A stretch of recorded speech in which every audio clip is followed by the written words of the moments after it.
Todos estamos ansiosos de obtener cosas hechas por nosotros, ofrecidas a nosotros. Probablemente cada cual confesará haber pedido un auxilio. Es, evidentemente, una cosa humana bien natural, en sus problemas humanos, el sentir la necesidad de una protección que nos venga de alguien fuera de nosotros. El hombre se siente inseguro y necesita la imagen del Dios Padre, de la Madre, para sentirse protegido, para sentirse como un miembro de la gran familia. Pero, para recibir algo, es preciso que nosotros antes hayamos dado algo por nuestra parte. No se puede recibir sin dar previamente, porque el acto de dar la actitud de aquel que abre su mente hace posible para nosotros el ser receptivos a todos cuantos quieren dar todo lo que nosotros necesitamos recibir. Cuando decimos, dar, no nos referimos exclusivamente al dar dinero, aunque sea usual el darlo, por cuanto es lo que la mayor parte de personas necesitan por encima de todo. El dinero, en nuestros días, representa una seguridad en las necesidades, una liberación de los temores de la pobreza, del miedo ante las visitas de los cobradores. Se puede dar dinero, y hasta es una obligación en determinadas condiciones, pero el dar también significa darse al prójimo, ponerse de todo corazón al servicio de los demás. Debemos, nos es preciso, dar dinero o bienes o auxilio y consolación espirituales a quienes lo necesitan. Repitámoslo, sin dar, no podremos recibir. Hay mucha confusión, en el mundo occidental, sobre los conceptos de dar, recibir, limosnas y pedir. Parece, para esta gente, que hay algo degradante en el acto de pedir auxilio de nuestro prójimo. Pero, en realidad, eso no es cierto.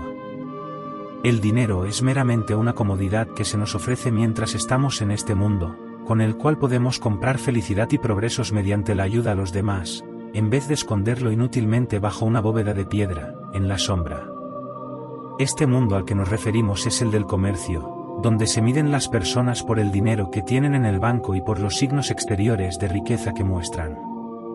Este caballero brillantemente ataviado o esta señora que derrocha para su propia satisfacción para construirse la propia fachada no son gente espiritual ni generosa, son personas que gastan sin ninguna intención de dar, que no reparan en gastos egoístas, solo para que su propio ego se sienta asistido. En el mundo occidental, un hombre es considerado por lo que su mujer gasta en vestuario y joyas, por el coche más o menos lujoso que posee, sobre la casa que ocupa, ¿pertenece a tal o cual club? Entonces será una persona distinguida. Solo los millonarios pueden ser socios de este club. Digámoslo otra vez, este es un mundo de falsos valores, porque hay que repetírselo uno mismo hasta que se instale en el subconsciente. Ni un solo hombre ni una sola mujer de los nacidos ha conseguido jamás un céntimo ni un alfiler, ni ha logrado apagar una triste cerilla en las aguas del río de la muerte.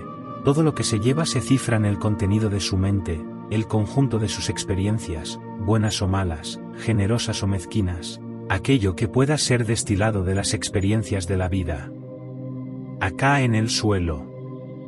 Y el hombre que ha vivido para él solo, aunque sobre la tierra haya sido quizás un millonario, cuando llega al otro lado, no será más que un quebrado espiritual.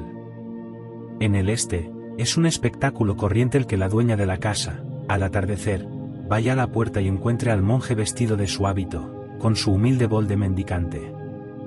Esto forma una parte de la vida de los países orientales. Todas las amas de su casa, aun las más pobres que puedan soñarse, han dejado aparte comida para el monje que pedía una limosna de su generosidad. Se considera un honor para un hogar, el que un monje llame a su puerta pidiendo el sustento. Pero, al contrario de lo que se cree en Occidente, un monje no es ningún parásito ni pedigüeño, ni un desamparado que teme al trabajo y prefiere vivir de la bondad de su prójimo. ¿Conocéis lo que son estas escenas del anochecer, en los países del este? Puntualicemos que nos referimos, hablando del este, a países como la India, donde es corriente el socorrer a los monjes mendicantes, como lo fue en la China y el Tíbet antes de que los comunistas llegasen al poder. Imaginémonos, pues, un villorrio en la India. Las sombras del atardecer caen y se alargan por el suelo. La luz va adquiriendo un azul morado, las hojas del baobab susurran levemente a medida que llegan las brisas de las montañas del Himalaya.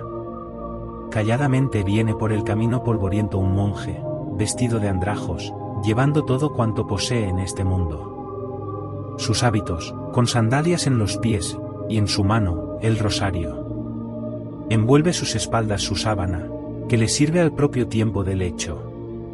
Otros pequeños objetos de su pertenencia se hallan alojados en sus ropas. En su mano derecha lleva su bastón, no para defenderse a sí mismo contra de los animales o los hombres, sino para ir apartando las zarzas y las ramas que, de no llevarlo, le obstruirían el paso, también para conocer el fondo de un río antes de intentar vadearlo. Se acerca a una casa, y entretanto, busca en el seno de sus hábitos su gastado y reluciente cuenco de madera, viejo y alisado por el uso. Al llegar a la casa, la puerta se abre súbitamente y una mujer se halla en el dintel con un plato de comida en las manos. Ella mira modestamente al suelo, no al monje, que sería una impertinencia, mira al suelo para mostrar que es modesta, recatada y de buena reputación. El monje se le acerca, teniendo su cuenco con las dos manos. Es sabido que en Oriente siempre se coge un cuenco o una copa con ambas manos, ya que, empleando una sola, se mostraría desprecio a la comida, como preciosa que es, merece la atención de las dos manos. De esta manera, el monje aguanta firmemente su cuenco con ambas manos. La mujer vierte una cantidad generosa de comida y luego se marcha. No se han cambiado una sola palabra, ni una sola mirada, porque el dar de comer a un monje es un honor y no una carga. Darle de comer es pagar en una pequeña medida la deuda que la gente laica siente tener para con aquellos que viven dentro de las órdenes sagradas. La mujer de la casa siente en su corazón que ella y su hogar han sido pagados porque un santo varón ha llamado a su puerta, siente que este tributo le ha sido pagado por sus guisos, se pregunta si algún otro monje ha tenido palabras amables sobre la comida que ella le preparó, y esto ha sido la razón de la reciente visita del recién venido. En otras casas, otras mujeres tal vez estarán mirando más bien celosas, detrás de las cortinas de la ventana, pensando por qué no han sido ellas favorecidas con la visita de aquel monje. Con su cuenco lleno hasta el borde, el monje se aleja poco a poco, llevando la vasija con ambas manos, y marcha por la senda por donde ha venido, en busca del techo de algún árbol amigo. Allí se sentará, como ha estado sentado la mayor parte del día, y disfrutará de su comida vespertina, la única en todo el día.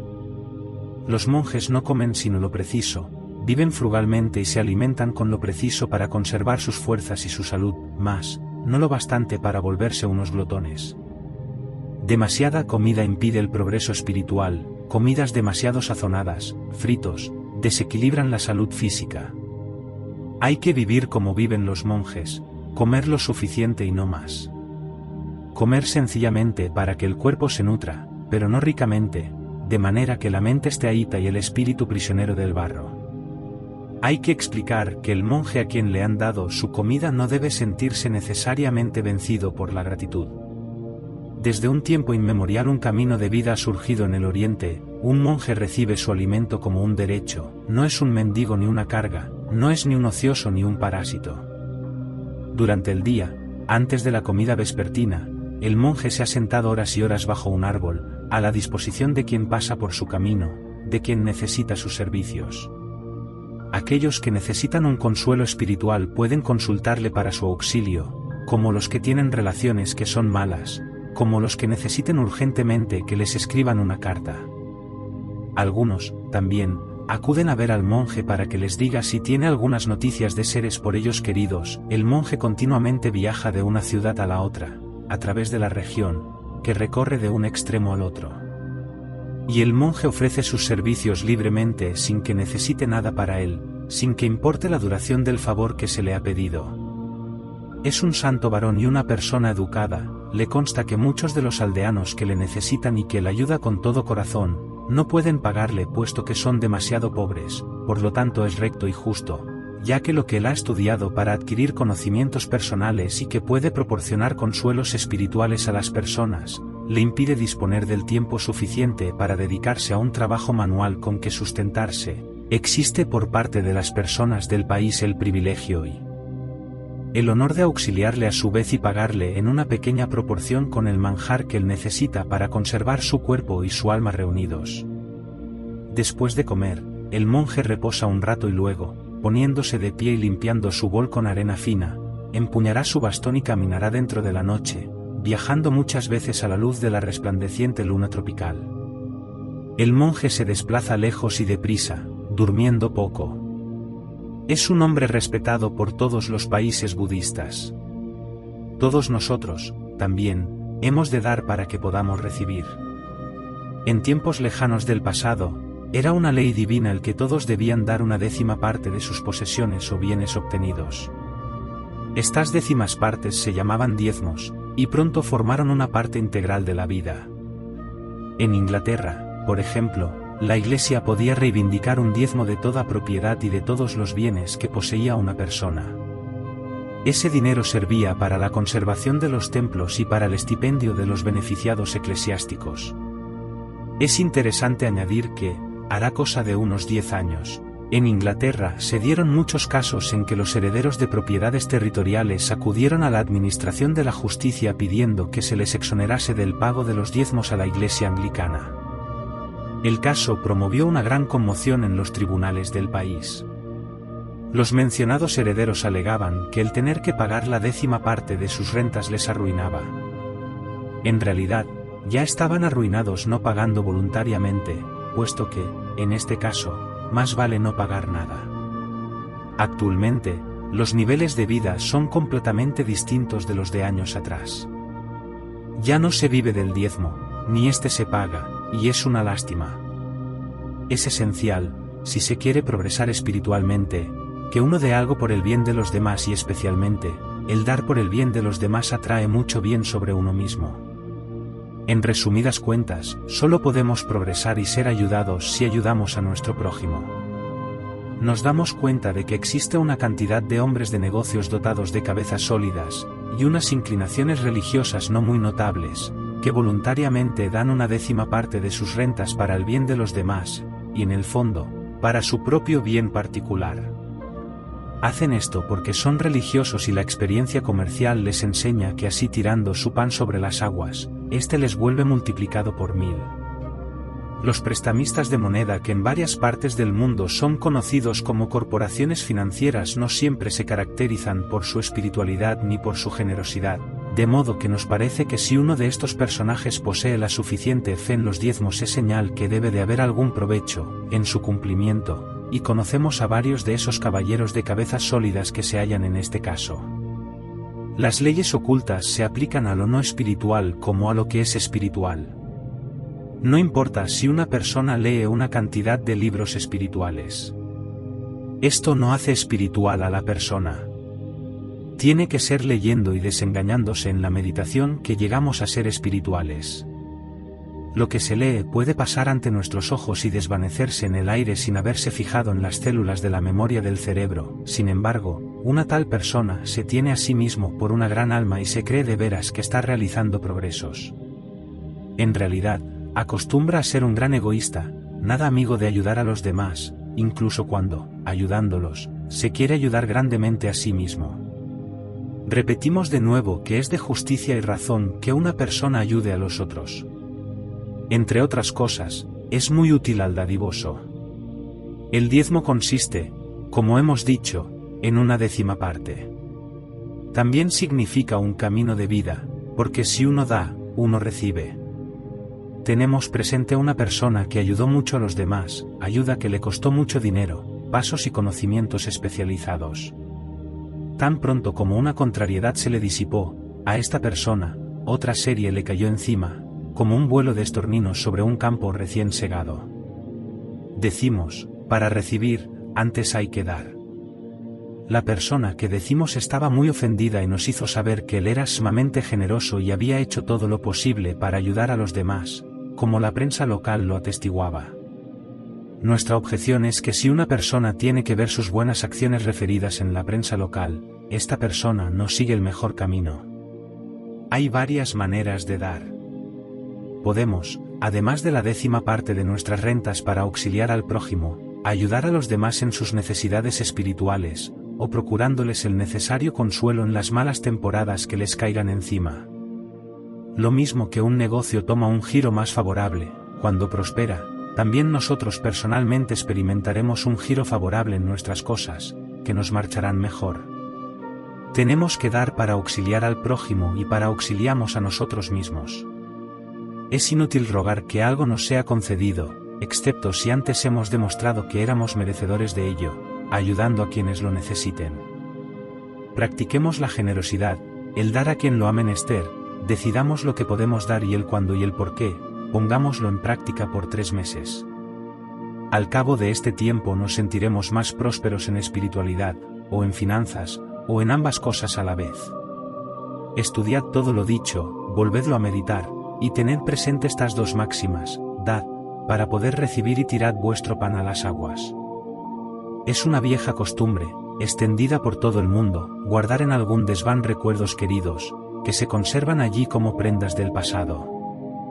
Muchas veces, estas duermen allí, semi-olvidadas, hasta que, por lo general buscando cualquier otra cosa, trepamos por los escalones, que suelen ser incómodos, y rondamos por el desván lleno de polvo y de moho, repleto de telarañas, todo en la penumbra. Ahí tenemos un viejo maniquí de modista que nos recuerda el paso irremisible del tiempo, porque un vestido hecho sobre ese maniquí no nos caería bien en absoluto. En otro sitio, una caja o unas cuantas de viejas cartas. ¿Cuáles son? Sus paquetes son atados con una cinta azul. ¿Tal vez rosa? A medida que vamos mirando se nos agolpan cosas olvidadas, memorias llenas de afectos y, algunas de ellas, de tristezas. ¿Rondáis mucho por vuestro desván? Vale la pena visitarlo a menudo, porque muchas cosas útiles se amontonan en los desvanes, cosas que nos devuelven recuerdos nuestros y acrecen nuestros conocimientos generales. Problemas que nos parecieron en días pasados difíciles, son borrados en un momento y sin esfuerzo alguno por nuestros conocimientos recién aprendidos, por experiencias ganadas, lecciones aprendidas a través del paso de los años. Pero, en esa lección concreta, no pedimos al discípulo que vaya a su desván particular, le insinuamos que venga con nosotros y que nos siga por los tortuosos tramos de la escalera de madera con la barandilla al lado, trepando por los peldaños crujientes, como si a cada punto se tuvieran que romper, pero no se romperán. Entre con nosotros a nuestro desván, busque a su alrededor, porque esta lección y la siguiente versarán sobre los cuartos de nuestro desván. En él se encuentran toda suerte de pequeñas piezas de información que no llenan necesariamente toda una lección aparte, pero que son de un indiscutible interés y valor para nosotros. De manera que, pensemos en nuestro ático, prosigamos la lectura y veamos todo cuanto se aplique a nosotros, todo cuanto aclare pequeñas dudas que tenemos y que nos han asaltado y atosigado por algún tiempo. Curioseamos aún un poco mientras preparamos esa lección, huroneamos por algunos rincones al azar, planteando algunas teorías y levantando nubes de polvo. Concentrémonos, de momento, sobre aquellas personas que se concentran excesivamente. Sabemos que se puede trabajar con exceso, aunque no nos sea desconocido el viejo refrán, que dice: a nadie le ha matado un trabajo, por demasiado duro. Sostenemos que un exceso de trabajo para concentrarse hace viajar, al individuo que lo practica, hacia atrás. Durante nuestro trabajo recibimos continuamente cartas de estudiantes, que nos dicen: me esfuerzo tanto, me concentro y vuelvo a concentrarme, y todo lo que gano es un dolor de cabeza. No obtengo ninguno de los fenómenos que usted menciona. He aquí uno de los recuerdos que podemos hallar. Examinar un rato: una persona puede muchas veces esforzarse con exceso. Es un defecto de la humanidad, o tal vez más exactamente, un defecto del cerebro humano el que, si nos esforzamos excesivamente, no realizamos ningún progreso. El esforzarse con demasiado ahínco engendra una corriente negativa. Todos conocemos personajes machacones que se pasan la vida esforzándose sin descanso, y ese exceso de esfuerzos no les conduce a ninguna parte, sino a un perenne estado de confusión y de duda. Cuando sobrecargamos nuestro cerebro, engendramos un exceso de carga eléctrica que inhibe todo pensamiento. Aunque puede ser muy bien que no seamos ingenieros electricistas, tenemos que reconocer que si la electricidad y la electrónica se empleasen en el estudio de los cerebros humanos, se facilitarían dichos estudios sobremanera. El cerebro humano tiene mucho que ver con los aparatos electrónicos. ¿Sabéis, por ejemplo, cómo trabaja un tubo ordinario de la radio? Se trata de un filamento que se calienta por medio de una batería, o por la corriente eléctrica general. Este filamento, una vez calentado, emite electrones de una manera completamente anárquica. Los electrones se escapan, su manera de fluir recuerda las masas alocadas que van a ver un partido de fútbol. Si a esos electrones se les permitiera moverse sin control alguno, serían inútiles para la radio o la electrónica. Un tubo nos proporciona un envoltorio de vidrio. El filamento, dentro de este, manda electrones en direcciones opuestas, pero esto igualmente nos sería inútil, es preciso que todos esos electrones sean recogidos en lo que se llama una lámina, que está en inmediato contacto con el filamento. Pero si todo acabase aquí y el proceso de la recogida de los electrones fuese caprichoso, incontrolable, habría confusión en el programa de la radio o cualquier otra cosa que intentásemos recibir. Entonces, los ingenieros idearon que, interponiendo entre el filamento y la lámina lo que llamaron una reja, introducían en esta una corriente negativa, podrían dominar el torrente de los electrones entre el filamento y la placa. Así, esa reja, que lo es literalmente a menudo fabricada de una malla de alambre, actúa en un sentido oblicuo. Si la aplicarnos excesivamente, los electrones no pueden llegar a la placa, porque la reja los repele. Alterando el ángulo de la reja hasta lo que sea preciso, obtenemos el control deseado. Volvamos a nuestro cerebro antes de que nos canse la radio. Cuando nos concentramos demasiado, en realidad inclinamos nuestro cerebro sobre un problema, entonces puede ser que apliquemos una reja negativa, con el efecto consiguiente de inhibir totalmente nuestro pensamiento.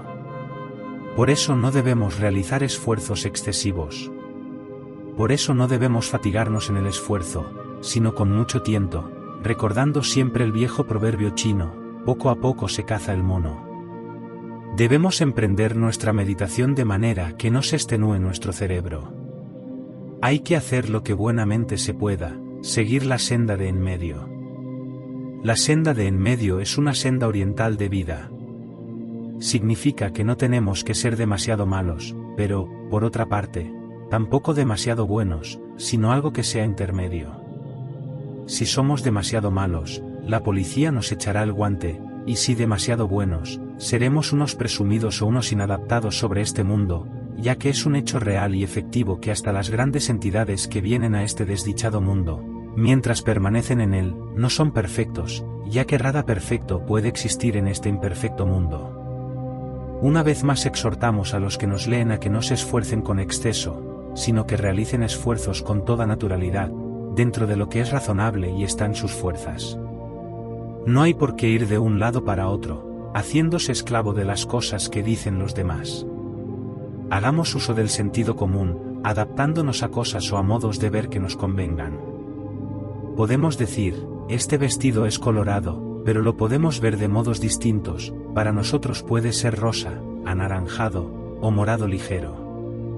Depende de las condiciones bajo las cuales lo vemos. La iluminación puede cambiar en un caso y otro, nuestra sensibilidad puede ser diferente de la de otras personas. Por lo tanto, no hagamos esfuerzos demasiado violentos, no seamos esclavos de nada ni de nadie. Valgámonos del sentido común, sigamos por la senda de en medio, es esta la más útil de todas. Sigamos por ella, es el camino de la tolerancia, del respeto de los derechos ajenos y el de obtener que nos sean respetados los nuestros. En Oriente, los sacerdotes y otras personas estudian judo y otras formas de lucha, no porque dichos sacerdotes sean combativos, sino porque estudiándolos aprendemos a dominarnos y a refrenarnos a nosotros mismos, y, por encima de todo, nos enseña a saber ceder para vencer mejor. Consideremos el judo, en este, no tenemos que emplear nuestra propia fuerza para salir vencedores, sino que empleamos la del contrario, para derrotarlo. Hasta una mujer insignificante, si sabe judo, puede deshacer a un fuerte bruto que lo ignora. Cuanto mayor sea aquel hombre y cuanta mayor acometividad ponga en su ataque, será más fácilmente derrotado, ya que su fuerza solo le sirve para que caiga más pesadamente. Hagamos uso del judo o de la fuerza de lo que se opone a nosotros, cuando se trata de resolver nuestros problemas. No nos cansemos, ni nos lo quitemos de encima, o lo pasemos por alto. Cuando un problema se nos presente, eso es propio de muchas personas.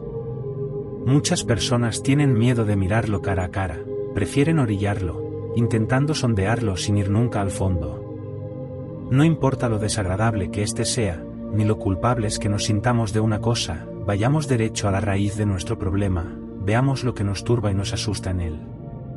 Entonces, después de haber discurrido con nosotros mismos todos los aspectos de aquel problema, durmamos encima. Si lo hacemos así, habrá pasado nuestro superyo, que tiene un entendimiento mayor que nosotros, ya que él es una gran entidad, si lo comparamos con nuestro cuerpo humano.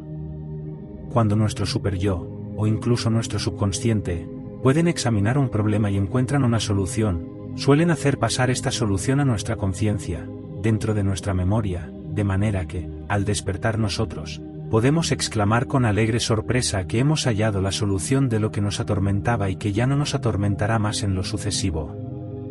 ¿Os gusta nuestro desván? Vayamos por otro pequeño tesoro, que yace bajo una capa de polvo.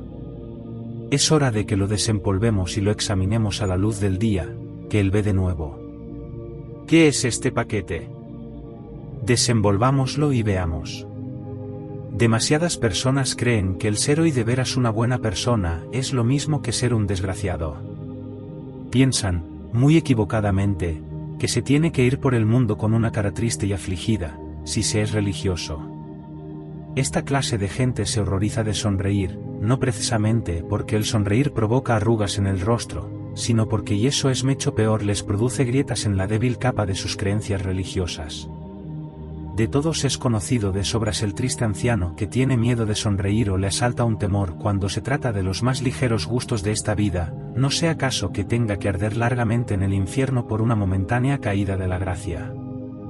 La religión, la verdadera, es una cosa alegre.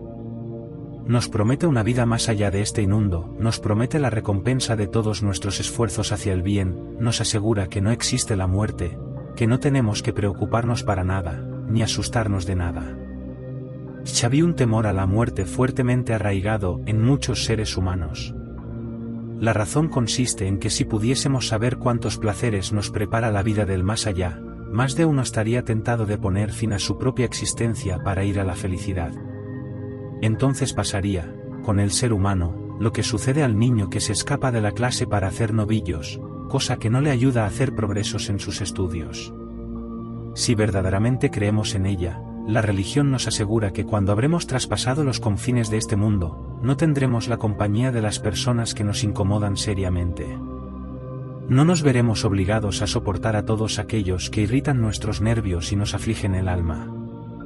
Regocijémonos en la religión, porque si somos verdaderamente religiosos, nuestra religión nos será una causa de alegría y una cosa que nos proporcionará motivos de júbilo. Por mucho que nos pese, tenemos que confesar que muchas de las personas que estudian ocultismo y metafísica, se cuentan entre los peores enemigos de este gozo espiritual.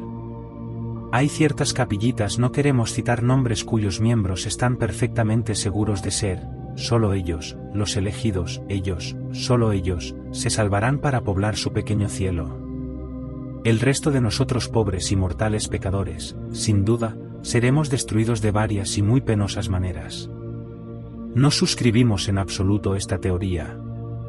Estamos convencidos de que lo esencial es el creer, esto es lo que importa.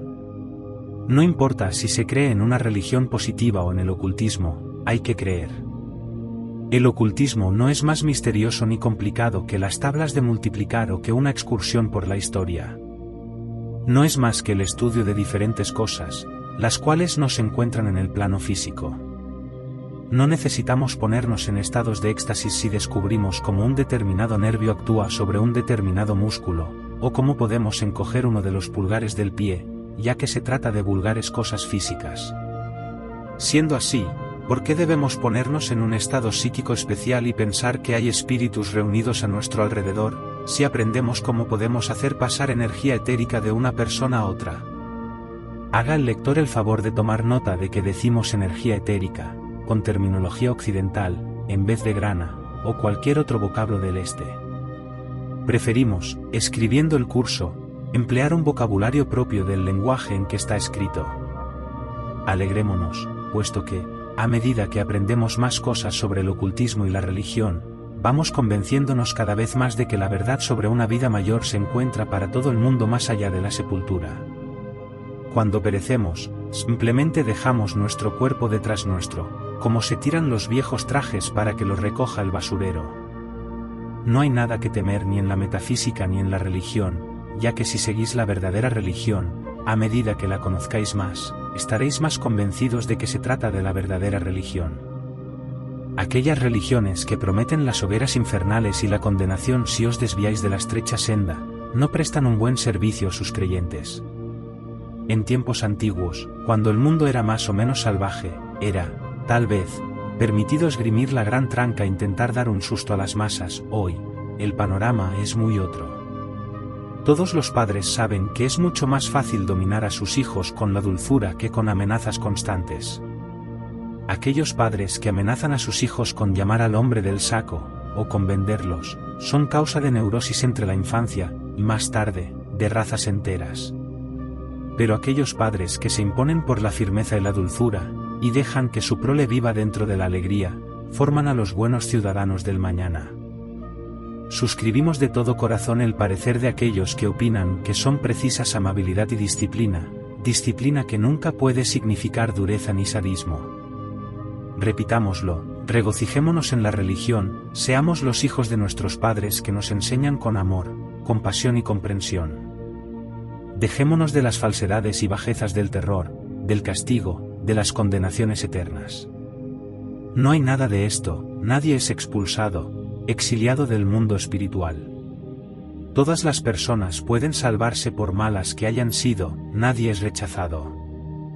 Los anales acásicos, de los que trataremos luego, nos explican que si una persona es tan terriblemente mala que nada puede hacerse en favor de ella por el momento, simplemente se la retrasa en su evolución, y se le concede más tarde otra oportunidad para volver a un nuevo ciclo de existencia, igual que un chico que no se ha tomado en serio su estudio, al cual se le suspende al fin del curso y no pasa al superior inmediato con sus compañeros y tiene que repetir sus asignaturas de nuevo.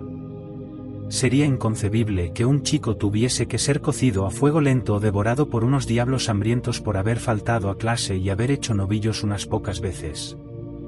Sus profesores le podrán reprender y hablarle con más dureza de la que él quisiera, pero, aparte de esto, no le tiene que suceder ningún otro daño, y, si fuese expulsado de una escuela particular, podría entrar en otra, o se las tendría, en último caso, con las autoridades disciplinarias escolares, esto, en la tierra.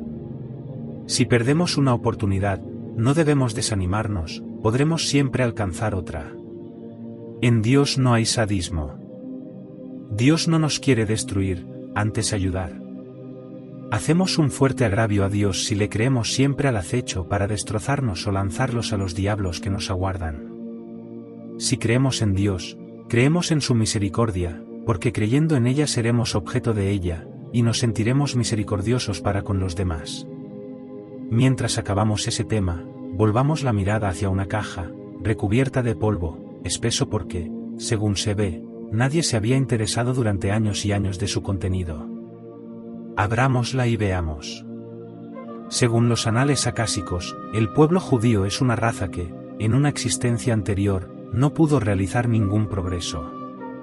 Hizo todo lo que no tenía que hacer y no hizo nada de lo que tenía que hacer.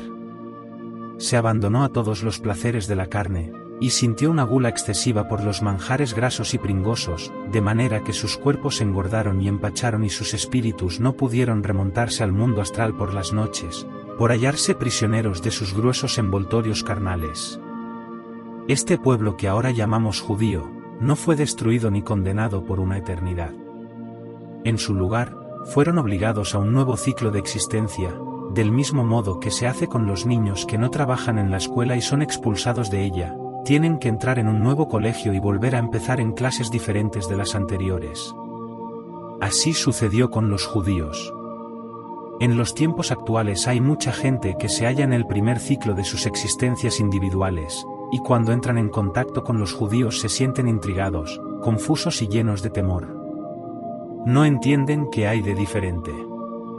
Se dan cuenta de que en el judío hay un conocimiento que parece no ser de la tierra, lo cual provoca en todos aquellos, hombres y mujeres, que todavía se encuentran en el primer ciclo, maravilla y miedo.